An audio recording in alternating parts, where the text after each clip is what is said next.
Assalamualaikum warahmatullahi wabarakatuh. Sebuah kisah dari hikayah Syekh Abdul Qadir Al-Jilani sebagai berikut dapat menjadi contoh konkret untuk mempermudah pemahaman kita mengenai hikmah atau karunia dan jalan takdir manusia. Namun sebelum itu, buat kalian semuanya yang tidak ingin ketinggalan kisah-kisah lainnya ataupun kisah-kisah terbaru, jangan lupa untuk menekan tombol subscribe-nya agar channel kita makin maju dan juga makin berkembang dan yang pastinya bermanfaat. Al-Kisah, semasa hidupnya sang wali kutub yaitu Syekh Abdul Qadir Al-Jilani memiliki pengaruh yang begitu luas dan terus meluas ke seluruh penjuru dunia. Murid-muridnya banyak yang kemudian memperoleh kedudukan penting, di antaranya menjadi penguasa. Beliau memang menugaskan dan mengirimkan sebagian muridnya agar dapat menjadi wakilnya sesuai dengan kapasitas diri dan kualitas batin masing-masing. Ada yang menempati jabatan hakim, gubernur, hingga raja. Sedangkan sebagian lainnya diangkat menjadi guru spiritual karena tingkatan rohaninya. Syekh Abdul Qadir Al-Jilani diceritakan memiliki seorang pembantu di kediamannya. Pembantu tersebut adalah seorang fakir yang telah mengabdi selama 40 tahun. Dalam rentang waktu itu, ia telah menyaksikan beberapa murid yang jauh lebih muda dan belum lama mengabdi, namun dipilih oleh sang wali untuk menempati jabatan penting. Akhirnya, pembantu tersebut menghadap ke Syekh Abdul Qadir Al-Jilani berharap agar diberikan posisi penting tertentu. Mengingat ia salah seorang yang telah paling lama mengabdi, ia khawatir dengan usianya yang semakin tua. Pembantu itu menyampaikan maksud permohonannya. Akan tetapi, belum selesai ia berkata-kata, datang satu utusan dari India. Mereka meminta Syekh Abdul Qadir Al-Jilani untuk menunjuk seorang maharaja bagi kerajaan mereka. Sang wali kutub lalu menatap pembantunya dan menanyakan, "Apakah kamu sanggup mengemban tugas ini? Apakah dirimu memenuhi syarat?" Pembantu tersebut mengangguk penuh sukacita. Selepas para utusan keluar dari ruang pertemuan, Syekh Abdul Qadir Al-Jilani menyampaikan persyaratan kepada pelayannya. Dia berkata, "Aku akan mengangkatmu sebagai maharaja di sana. Namun kamu harus berjanji untuk memberikanku separuh dari keuntungan dan kekayaan kerajaan yang kamu peroleh selama berkuasa." Pelayan tersebut tentu saja dengan senang hati menyanggupinya. Pelayan Syekh Abdul Qadir Al-Jilani yang bekerja sebagai juru masak itu kembali ke pekerjaannya di dapur. Dirinya harus menyiapkan dan menyajikan sebuah hidangan besar. Saat tengah mengaduk masakannya di dalam kuali raksasa dengan sendok kayu, ia dipanggil untuk pergi bersama utusan-utusan dari India karena akan segera dinobatkan menjadi maharaja di negeri tersebut. Sesampainya di India, pembantu Syekh Abdul Qadir Al-Jilani pun diangkat menjadi raja. Ia memperoleh kekayaan yang melimpah ruah.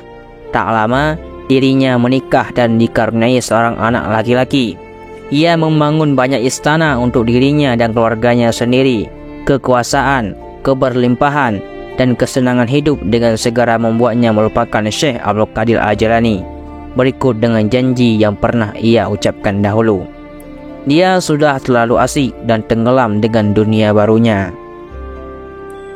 Pada suatu hari, Syekh Abdul Qadir Al-Jilani mengirim utusannya untuk menyampaikan bahwa ia akan berkunjung. Pelayan yang telah menjadi raja di India tersebut bersiap-siap menyambut kedatangan Syekh Abdul Qadir Al-Jilani di kerajaannya. Setelah serangkaian prosesi upacara serta pesta meriah dan megah diselenggarakan, mereka berbincang berdua. Syekh Abdul Qadir Al-Jilani mengingatkan kesepakatan mereka bahwa ia harus menyerahkan setengah dari hasil keuntungan kerajaan kepada beliau. Maharaja tersebut jengkel karena diingatkan janji untuk memberikan sebagian kekayaannya kepada sang wali.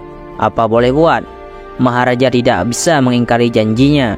Dia menyampaikan kepada Syekh Abdul Qadir Al-Jilani bahwa dirinya akan menyerahkan setengah harta kerajaannya pada esok lusa.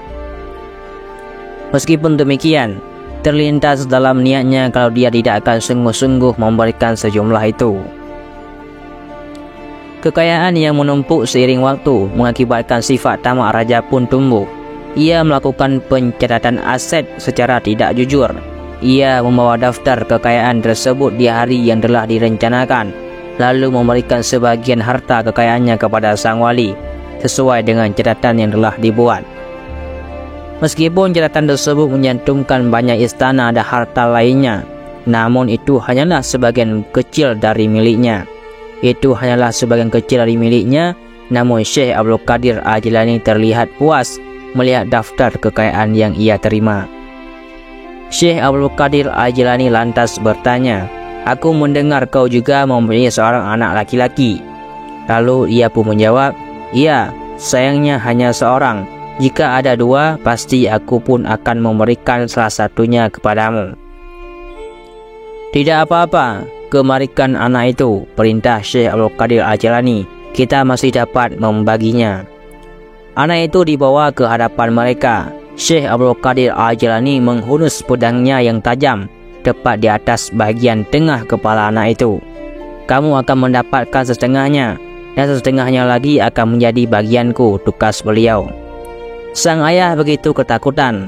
Ia mencabut belatinya sendiri dan menujamkan tusukan dari kedua tangannya ke dada Syekh Abdul Qadir Al-Jilani dengan kedua mata terpejam. Ketika ia membuka matanya, ternyata ia masih sedang mengaduk makanan di kuali besar dengan sendok kayu. Syekh Abdul Qadir Al-Jilani berdiri tepat di hadapannya dan menatap lekat-lekat. Sang wali berujar, "Sebagaimana kau saksikan sendiri, kau belum siap menjadi wakilku karena kau belum menyerahkan segalanya, termasuk dirimu, kepadaku." Sebagai kekasih Tuhan, Syekh Muhyiddin Abdul Qadir Al-Jilani dikaruniai dengan kemampuan membaca manusia karena dirinya telah kasyaf, yaitu tersingkapnya tabir antara dirinya dengan Tuhan. Ia dapat menyelami dimensi hakikat yang memperlihatkan sifat-sifat asli manusia yang terlanjang di mata batinnya, sehingga dia mengetahui persis siapa-siapa manusia yang cocok untuk satu urusan tetapi tidak tepat menempati posisi tertentu. Hal tersebut terkait dengan perbedaan makam atau derajat diri. Manusia itu hakikatnya unik, keunikan yang merupakan sebuah keniscayaan karena sebagai hasil karya Tuhan. Manusia diciptakan dengan keanekaragamannya masing-masing. Keunikan tersebut meliputi perbedaan segala sifat dan karunia yang diterima oleh setiap manusia sesuai dengan kadar kemampuan dan kapasitas lahir batinnya. Jika dalam sebuah lintasan takdir seorang manusia direncanakan Tuhan akan menjadi pemimpin besar, sudah tentu dalam dirinya memiliki daya rohani yang telah disiapkan oleh Tuhan. Tersingkapnya daya-daya tersebut pastilah melewati proses panjang pematangan diri dengan berbagai ujian dalam pengalaman hidup. Proses ini berbeda antara satu manusia dengan manusia lainnya, sehingga juga akan melahirkan kualitas pribadi yang tidak akan pernah sama. Ketika seorang manusia menyadari anugerah yang diperolehnya dari Tuhan, bisa bakat atau keahlian tertentu, pada dasarnya dia sedang diarahkan untuk mencapai sebuah tujuan takdir tertentu. Namun, jika dirinya bernafsu menghendaki sesuatu atau posisi yang bukan adalah bagian takdirnya, ia tidak akan pernah sampai ke sana. Walhasil, sudahkah kita sendiri menyadari di mana makam kita? Sejauh mana kita telah memposisikan diri sesuai dengan kapasitas lahir batin yang dianugerahi oleh Allah Subhanahu wa Ta'ala. Jadi hanya inilah yang dapat saya sampaikan. Mudah-mudahan bermanfaat bagi kalian semuanya. Saya akhiri, wallahu a'lam bishawab. Assalamualaikum warahmatullahi wabarakatuh.